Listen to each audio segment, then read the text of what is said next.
crashing waves and gusty winds. This was a king tide in 2022. And while BC prepared for another king tide this week, it was much more tame. We don't have very strong winds, and nor do we have these expected waves. There was a king tide, but it didn't have the gusto of ones we've seen in the past.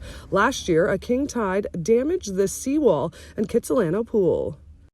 So king tides are when the tides are at their strongest, their highest, and their lowest. And of course, those can be mapped out, through kind of the celestial bodies, because it's the moon and the sun that are really dictating the tidal cycle on Earth. So the last day of the king tide cycle right now for the kind of the Vancouver coastline is today. The storm surge, which is a result of having usually a strong king tide cycle, is dependent on the waves and the wind. And the pressure as well. So we don't have a low pressure system nearby. We actually have a building ridge kind of capping all that moisture below it. So you can have a king tide cycle and no impacts. And that's essentially what we're dealing with today. The next king tide is expected in February. Elena Kelly, Glacier Media, Vancouver.